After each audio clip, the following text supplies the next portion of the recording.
குறிப்பாக இந்த வீடியோவானது பார்த்தோம் அப்படின்னாக்கா தனுசு ராசி அன்பர்களுக்கான வீடியோ.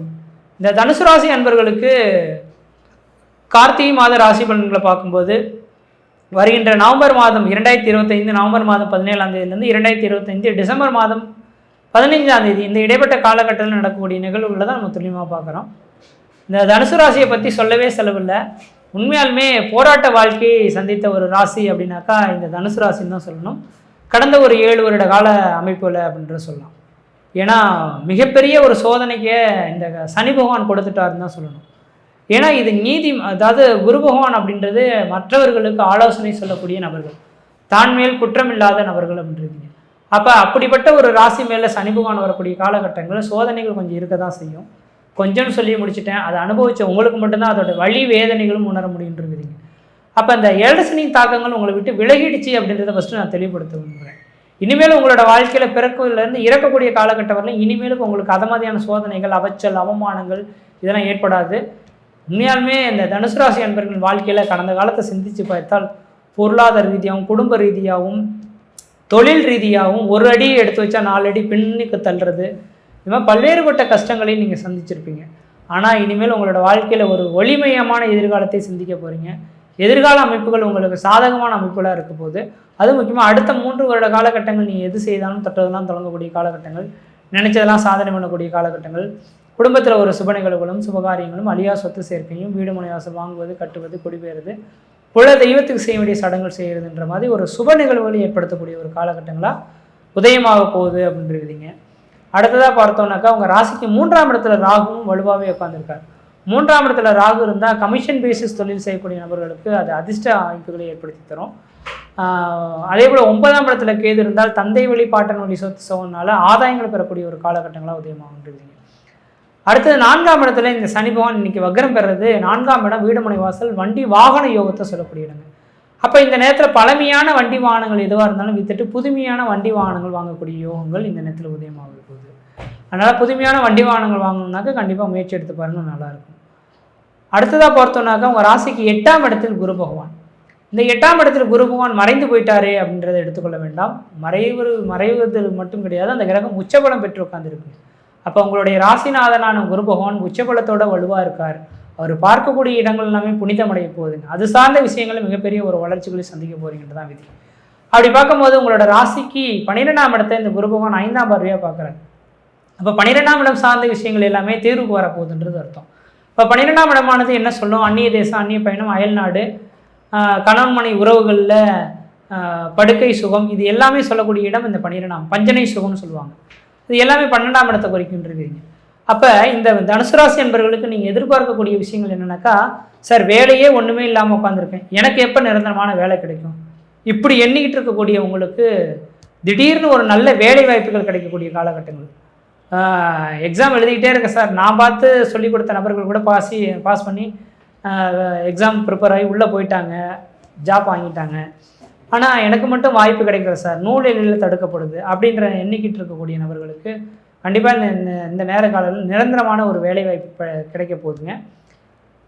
அடுத்ததாக பார்த்தீங்கன்னாக்கா 12ஆம் இடத்த குரு பகவான் பார்க்கறதுனால இங்கேருந்து என்னால் உழைச்சி சம்பாதிக்க முடியாது சார், வெளிநாடு போனால் தான் என்னால் சம்பாதிக்க முடியும், எனக்குன்ற வாய்ப்புகள் இருக்கானா கண்டிப்பாக வெளிநாட்டுக்கான விதிகள் உண்டு. அதே போல் உங்களோட சுய ஜாதத்தையும் அதோட தொட்டு பார்த்துங்க.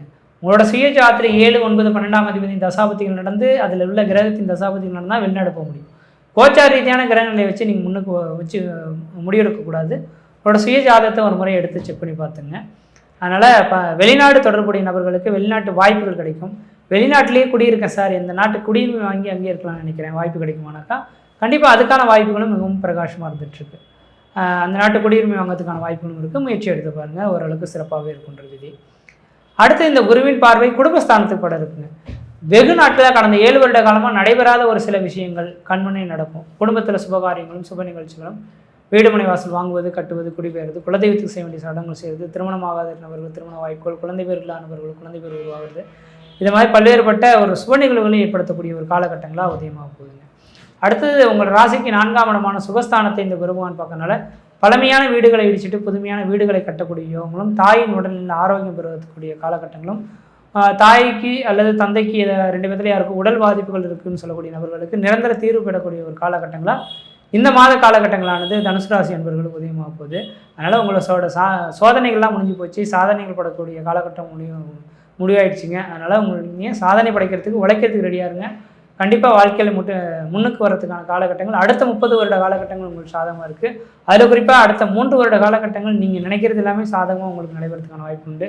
முயற்சி எடுத்து பாருங்கள், கண்டிப்பாக வெற்றி பெறுவீங்கள். நன்றி, வணக்கம். காலபுருஷனுக்கு 9 மட்டும் இல்லைங்க, மதிப்புக்கு உரிய இடம், மரியாதைக்கு உரிய இடம், பாக்கியத்துக்கு உரிய இடம், வணக்கத்துக்கு உரிய இடம், வாழ்த்துக்கள் உரிய இடம், வெளிநாட்டுக்கு உரிய இடம், விவேகத்துக்கு உரிய இடம், உதவிக்கு உரிய இடம்.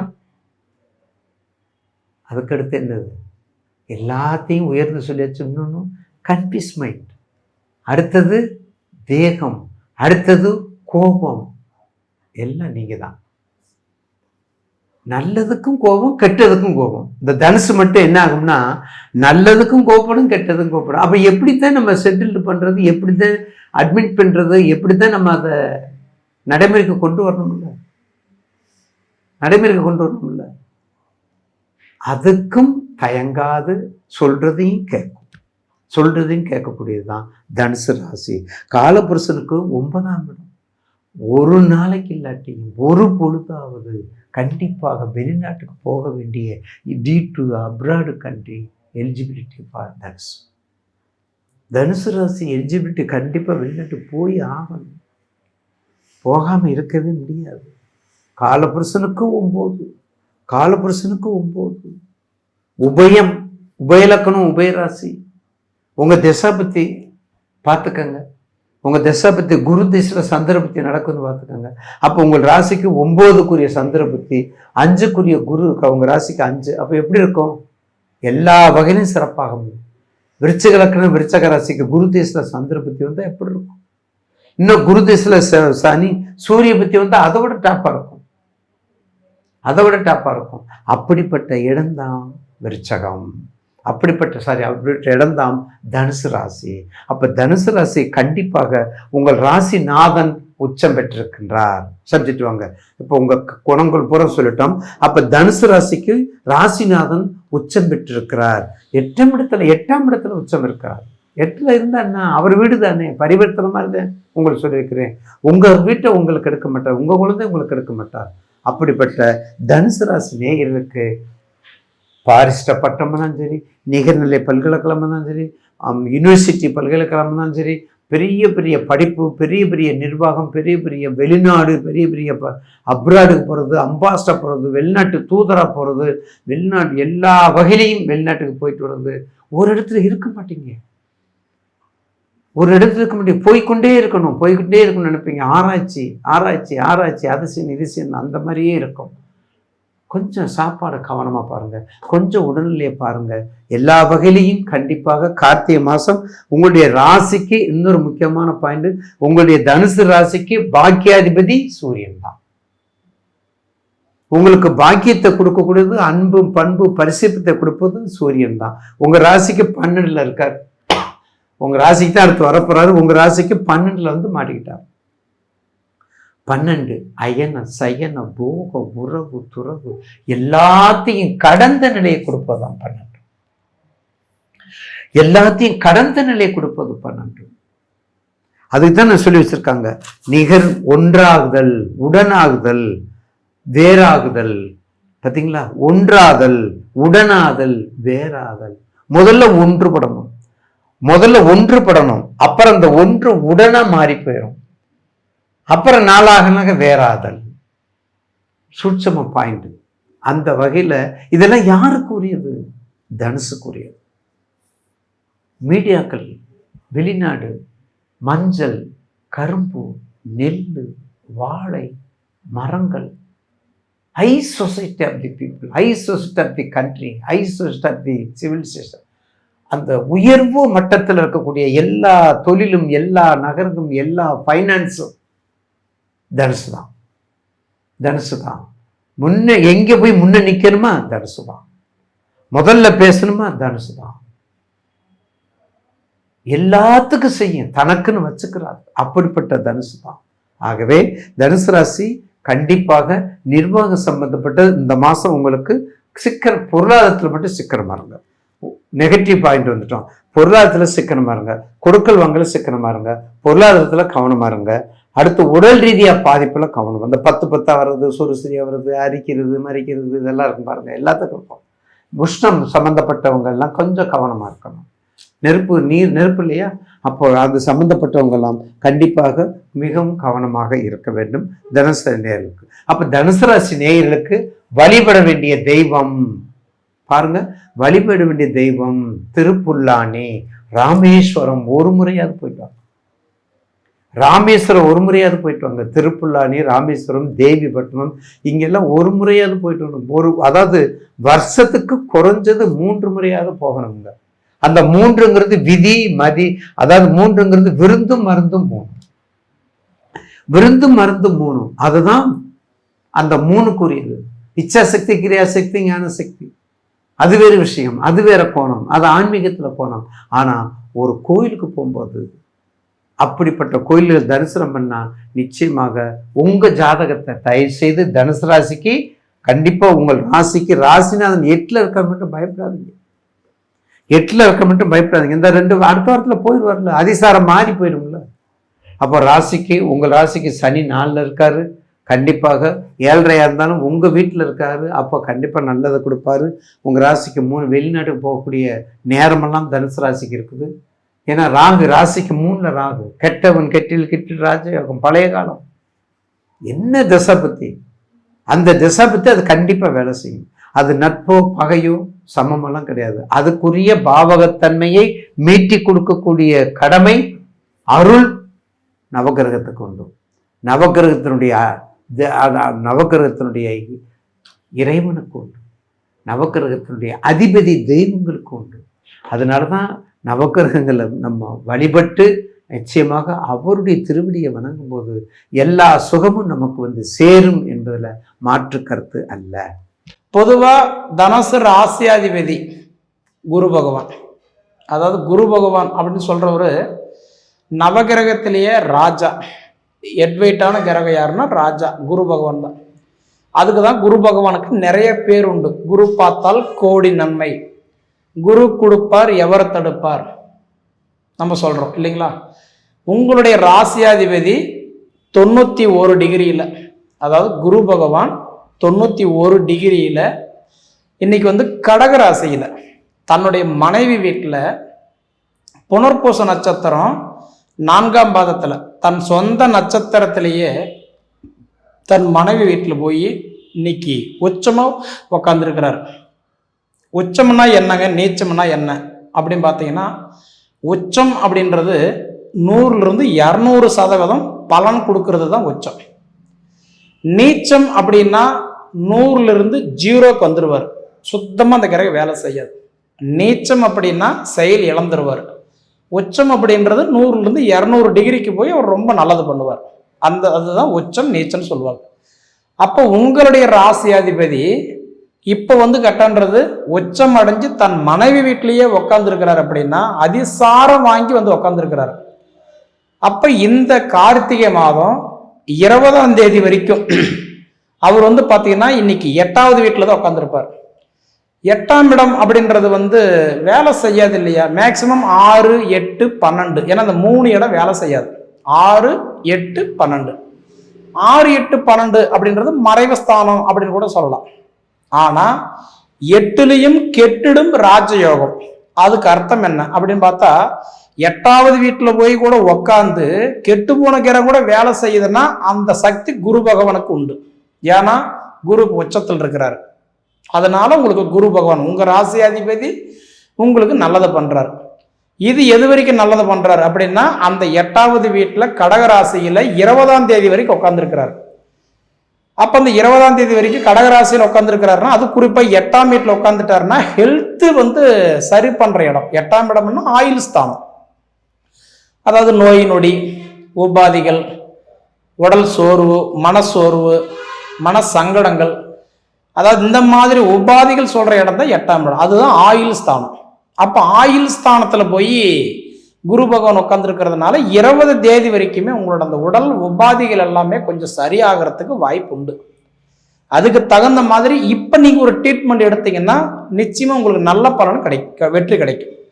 ஏன்னா இதுக்கு முன்னாடி பார்த்தீங்கன்னா நம்ம முன்னோர்கள் வரத்து சொன்னாங்க, கொடலாத்தம் உளுந்தது தெரியாத கோடி ரூபாய் செலவு பண்ணாங்களாம். பிரச்சனை என்னன்னு தெரியாமலேயே கண்டுபிடிக்காம நிறைய செலவு பண்ணியிருப்பாங்க. ஆனால் அதுக்கு ஒரு சரியான தீர்வு இந்த டைம்ல உங்களுக்கு கிடைக்கும். இப்படி இருக்கக்கூடிய 20ஆம் தேதி வரைக்குமே உங்களுக்கு சூப்பராக இருக்கும். அப்போ 20ஆம் தேதிக்கு மேலே எப்படிங்க இருக்குன்னு கேட்டால், கடகராசியில தன் மனைவி வீட்டில் இருக்கக்கூடிய குரு பகவான் தன்னுடைய மகன் வாரிசு வீட்டுக்கு வர்றாரு, 7வது வீட்டுக்கு வர்றாரு. அப்ப திருமணத்துக்கு சப்போர்ட் பண்றாரு. வரன் பார்த்துட்டு இருக்கிறவங்களுக்கு திருமணம் ஆகல, வரன் பார்த்து செட் ஆகல, ஏதோ ஒரு சந்தர்ப்ப சூழ்நிலை நான் பார்க்குற நேரம் அவங்களுக்கு கல்யாணம் ஆகுதுங்க, எனக்கு கல்யாணம் தள்ளி போகுது அப்படின்னு சொல்றவங்களுக்கு நான் சொல்றது 20 தேதிக்கு மேல 30 தேதி அந்த 10 நாள் இருக்கு பார்த்தீங்களா, திருமணம் வரன் அமையறதுக்கு நிறைய வாய்ப்புண்டு. அதாவது திருமண தடைகள் விலகிறதுக்கு வாய்ப்புண்டு. ஃபர்ஸ்ட் 20ஆம் தேதி வரைக்கும் ஹெல்த்துக்கு நல்லா இருக்கும். அதுக்கப்புறம் 10 நாள் பார்த்தா திருமணத்துக்கு நல்லா இருக்கும். ஏன்னா 7ஆம் இடம்ன்றது கலஸ்தரஸ்தானம். கலஸ்தரஸ்தானத்துல குரு உட்கார்ந்தாருன்னா திருமண தடைகள் விலகி கொடுத்துருவார். அதே மாதிரி அடுத்தது பார்த்தீங்கன்னா சனி பகவான் 4ஆம் இடத்துல இருக்கிறார், சுகஸ்தானத்துல சனி இருக்கிறார். இப்ப சனி பகவான் சுகஸ்தான சனியா இருக்கிறதுனால இப்ப தனுசு ராசிக்காரங்களுக்கு அர்த்தாஷ்டம சனி கிட்டத்தட்ட ஜூலை மாதம் 13ஆம் தேதியிலிருந்து நவம்பர் 28 வரைக்கும், அதாவது கார்த்திகை இந்த 12 வரைக்கும் பார்த்தீங்கன்னா சரியில்லை. ஏன்னா கார்த்திகை 12க்கு மேலே சனி பகவான் வக்கரம் நிவர்த்தி அடைகிறார். அப்படி சனி வக்கரம் நிவர்த்தி அடைஞ்சிருச்சுன்னா அதுக்கு மேலே தான் உங்களுக்கு சூப்பராக இருக்கும். ஏன்னா உங்களுக்கு தனுசு ராசிக்கு அர்த்தாஷ்டம சனி இதெல்லாம் ஓரளவுக்கு சரியாயிருச்சுன்னு வச்சுக்கோங்களேன். படிப்பு, தொழில், வளர்ச்சி, வாழ்வாதாரம் இது எல்லாமே உங்களுக்கு சரி பண்ணி கொடுத்துருவார். கிட்டத்தட்ட எனக்கு தெரிஞ்சு 12 தேதிக்கு மேலே உங்களுக்கு சூப்பராக இருக்கும். ஏன்னா உங்களுக்கு அர்த்தாஷ்டம சனி நடக்கிற தனுசு ராசிக்காரங்களுக்கு சனி பகவான் இயல்பு நிலைக்கு போக ஆரம்பிச்சுட்டாருன்னா உங்களுடைய கஷ்டங்கள் குறைய ஆரம்பிச்சிடும். அப்போ கடன் குறையிறதுக்கு வாய்ப்பு உண்டு, தொழிலில் முன்னேற்றம் கொடுக்கறதுக்கு வாய்ப்பு உண்டு, குடும்பத்தில் குழப்பங்கள் இருந்தால் சரியாகும். மொத்தத்தில் நம்மளுடைய வாழ்வாதாரம் நல்லா இருக்கும். 12 தேதிக்கு மேலே உங்கள் நேரம் டாப்பில் இருக்க போகுது, மாற்றமே இல்லை. அதே சமயத்தில் பார்த்துட்டீங்க அப்படின்னா இந்த 20ஆம் தேதி குரு பகவான் இப்போ அதிசாரம் வாங்கி வந்த குரு பகவான் முன்ன வந்து இப்போ மிதுன ராசிக்கு போனார் சொன்ன பார்த்தீங்களா. அப்போ மிதுன ராசிக்கு 20ஆம் தேதி போகக்கூடிய குரு பகவான் 7ஆம் இடமா உங்கள் ராசி குரு பார்ப்பார். ஏன்னா குரு பார்வை 5, 7, 9 20ஆம் தேதிக்கு மேலே குரு உங்கள் ராசி பார்க்க ஆரம்பிச்சிருவார், சொந்த ராசி பார்க்க ஆரம்பிச்சிருவார் 7வது இடமா. அப்போ திருமண தடைகள் விலகும். அதே மாதிரி சனி பகவான் வக்கரத்திலிருந்து இயல்பு நிலைக்கு திரும்பும் போது உங்க ராசியை 10ஆம் இடமா பார்க்க ஆரம்பிப்பார். சனி பார்வை 3, 7, 10, குரு பார்வை 5, 7, 9. அப்ப குரு 7ஆம் இடமா பார்ப்பாரு, சனி 10ஆம் இடமா பார்ப்பாரு.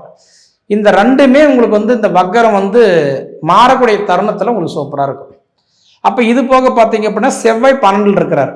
செவ்வாய் 12 இருக்கிறதுனால தன் சொந்த வீட்டில் தான் செவ்வாய் இருக்கிறாரு. 21 தேதி வரைக்கும் தன் 12ஆம் இடம் இல்லையா, அதனால என்ன பண்ணுவார்னா கடன் பிரச்சனைகள் தேவையில்லாத விஷயத்துல இன்வால்வ் ஆகாதீங்க. அப்படி இன்வால்வ் ஆயிட்டீங்கன்னா 10 ரூபா நல்லவர்னு வாங்கி கொடுத்தேன்னு வச்சுக்கோங்களேன், அவங்க கட்ட மாட்டாங்க, நீங்க தான் கட்டணும். உதவி செய்ய போனா கூட உபத்திரியம் வரும். தேவையில்லாத வேலைகள் செய்ய வேண்டாம். ஏன்னா செவ்வாய் பகவான் கெட்டு போயிட்டா கடன் பிரச்சனை கழுத்து பிடிக்கிற மாதிரி வந்துடும். செவ்வாய் பகவான் 21 தேதி வரைக்கும் அவர் 12ஆம் இடத்துல இருக்கிறதுனால, அதாவது அத்தியாவசியம் மட்டும் பண்ணிக்கோங்க, ஆடம்பரம் வேண்டான்னு சொல்றேன். ஜாமீன் கையெழுத்து போடுறது, கூட்டுத்தொழில் பண்றது, 10 ரூபா வாங்கி கொடுக்கறது, டாக்குமெண்ட் விஷயம், பண விஷயம், குடுக்கல் வாங்கல், மற்றவங்களுக்கு உதவி செய்ய போறதை கூட இப்போ 21 தேதி வரைக்கும் வேண்டாம். ஏன்னா செவ்வாய் 12 இருக்கிறார். 21ஆம் தேதிக்கு மேல செவ்வாய் உங்க வீட்டுக்கு தான் வராரு. அப்ப செவ்வாய் உங்க ராசிக்கு வரும்போது உங்க ராசி அதிபதி குருவும் செவ்வாய் பகவானும் 2 சேரும் போது குரு மங்கள யோகம் ஏற்படும். ஆனா 2 கிரகம் ஒன்று இணையும் போது அது ஒரே வீட்டில் இருந்துச்சுன்னு வச்சுக்கோங்களேன், அதுதான் மங்களக்காரகன்னு சொல்லுவாங்க. அப்படி உங்க ஜாதகத்துல குருவும் செவ்வாயும் சேர்ந்து இருந்ததுன்னு வச்சுக்கோங்களேன், அதுதான் குரு மங்கள யோகம்னு சொல்லுவாங்க. அப்படி உங்க ஜாதகத்துல குரு செவ்வாய் சேர்ந்து இருக்குதுன்னு பாருங்க. அப்படி சேர்ந்து இருந்ததுன்னா கண்டிப்பா சொல்றேன், உங்களுக்கு வெளிநாடு போகக்கூடிய வாய்ப்பு சூப்பரா இருக்கு. மேல் பதவி கிடைக்கிறதுக்கு வாய்ப்பு உண்டு, சொந்த பிசினஸ் ஆரம்பிக்கிறதுக்கு வாய்ப்பு உண்டு, அரசியல் ஈடுபாடு இருக்கிறவங்களுக்கு வாய்ப்பு உண்டு, கலைத்துறையில வேலை செய்யறவங்களுக்கு, கேமராக்கு முன்னாடி வேலை செய்யறவங்களுக்கு, சிஸ்டத்துக்கு முன்னாடி உட்காந்து ஒர்க் பண்றவங்களுக்கு இது எல்லாமே ஒரு மாற்றத்தை கண்டிப்பா கொடுப்பாரு. இது நீங்க அனுபவிச்சு பார்த்து சொல்லுங்க. சரிங்களா? அதே சமயத்தில் வந்து பார்த்துட்டீங்க அப்படின்னா உங்களுக்கு புதன் பகவான் இப்படி வந்து பார்த்துட்டீங்க அப்படின்னா இப்போ உட்கார்ந்து இருக்கக்கூடிய இடம் எங்கே அப்படின்னு பார்த்தீங்கன்னா இன்னைக்கு உங்க ராசியில 12ஆம் இடத்துல உட்கார்ந்து இருக்கிறார். 7ஆம் தேதி வரைக்கும் அதாவது ரொம்ப பெயினா இருக்கும், குழப்பமா இருக்கும். ஏன்னா புதன் ஞானக்காரகன் 12ஆம் இடத்துல வந்து உட்காந்துட்டாரு. அதனால நிறைய டென்ஷன் குழப்பம் இருக்கும். வேண்டாமா, வேணுமா, தேவையா, தேவையில்லையா, செய்யலாமா, செய்யக்கூடாதா, நிறைய குழப்பம் இருக்கும். 7ஆம் தேதிக்கு மேல புதன் பகவான் அப்படியே ரிவர்ஸ்ல போறாரு. 12ஆம் இடத்துல இருந்து 11ஆம் இடம் போறாரு. அப்பதான் உங்களோட மைண்ட் ரிலாக்ஸா இருக்கும். 7ஆம் தேதிக்கு மேல பாத்தீங்க அப்படின்னா உங்களுக்கு குழப்பம் எல்லாம் ஓரளவுக்கு சரியாயிடும். நீங்க பயப்படவே வேண்டாம். அதே மாதிரி இப்ப சுக்கிர பகவான் 11ஆம் இடத்துல தன் சொந்த வீட்டுல ஆட்சியா இருக்கிறாரு. 10 தேதி வரைக்கும் பாத்தீங்கன்னா சூப்பரா இருக்கும். வாகன யோகம் உண்டு, புதுப்பிக்கலாம், வாங்கலாம், தொழில் தொடங்கலாம், மனைவிக்கு ஒரு மாற்றங்கள் எதிர்பார்க்கலாம். அது தொழிலா இருக்கலாம், அதாவது ஹெல்த்தா இருக்கலாம். இதெல்லாம் மாற்றங்கள் நடக்கும். 10 தேதிக்கு மேல பார்த்தா சுக்கிரன் வந்து 12ஆம் இடத்துல உட்காந்துட்டார் அப்படின்னா நிச்சயமா பார்க்கும்போது அந்த 20 நாள் கணவன் மனைவிக்குள்ளார கொஞ்சம் தேவையில்லாத சங்கடங்கள் வரும். கொஞ்சம் விட்டு கொடுத்து போயிட்டா பிரச்சனையே இல்லை. அப்படி இல்லைன்னா சிறுசு பெருசாகும், தேவையில்லாத சண்டை சாடிகள் வரும். 10ஆம் தேதிக்கு மேல 30ஆம் தேதி அந்த 20 நாள் கொஞ்சம் யாராவது ஒருத்தர் தாழ்ந்து போக. ஏன்னா சுக்கிரன் அதாவது உங்க ராசி அதிபதி குரு ஆண், சுக்கிரன் பெண் 12ஆம் இடத்துல உட்காரும் போது கணவன் மனைவிக்குள்ளார தேவையில்லாத வாதங்கள் வரத்துக்கு ஒரு வாய்ப்பு உண்டு. அது கொஞ்சம் சுதாரிச்சுக்கோங்க. அதே மாதிரி பார்த்தீங்க அப்படின்னா சூரியன் இப்போ பொதுவாக சூரியன் பார்த்தீங்க அப்படின்னா உங்களுக்கு 12ஆம் இடத்துல இருக்கிறார். இந்த மாதம் முழுவதுமே சூரியன் 12ஆம் இடத்துல தான் இருப்பார். அதனால பார்த்தீங்கன்னா அத்தியாவசியம் இருந்தால் மட்டும் பண்ணுங்க, ஆடம்பரம் எதிர்பார்க்காதீங்க. ஏன்னா குருவுக்கு நட்பான கிரகம் யாருன்னா சூரியன் தான். அதாவது நவகிரகத்திலேயே ரொம்ப பெரிய கிரகம் யாருன்னா சூரியன் தான். சூரியனோட கண்ட்ரோல தான் இந்த நவகிரகங்கள் இயங்கிட்டு இருக்கு. அப்ப அந்த சூரியனும் நட்பா இருக்கக்கூடிய ஒரு கிரகம் யாருன்னா குரு மட்டும்தான். அப்ப இந்த 2 கிரகத்தினுடைய பார்வை பார்க்கும்போது இந்த மாசத்துல கொஞ்சம் இருக்கிறதுனால நண்பன் பகையாகலாம், வாகனத்துல தேவையில்லாத சிரமங்கள் வரலாம், விபத்துகள் கூட ஒரு சிலருக்கு ஏற்படலாம். அதே மாதிரில பார்த்தா குடுக்குள் வாங்கல கொஞ்சம் தடைகள் ஏற்படலாம். அதனால விரலுக்கு தகுந்த வேக்கத்தை மட்டும் வச்சுக்கோங்க. தேவையில்லாத விஷயங்களை நம்ம முடிஞ்ச வரைக்கும் கொஞ்சம் கம்மி பண்ணிக்கோங்க. சரிங்களா? மொத்தத்துல பார்த்தீங்கன்னா தனுசு ராசி அற்புதமா இருக்குது. இதுல மாற்றம் இல்லை. நீங்க அனுபவிச்சு பார்த்து சொல்லுங்க. சரி நேயர்களே, உங்க பொன்னான நேரத்தை ஒதுக்கி இவ்வளவு நேரம் என்னோட காணொலியை நீங்க முழுமையா பார்த்ததுக்கு மனசுல இருந்து கேட்டுக்கிறேனுங்க. நன்றி.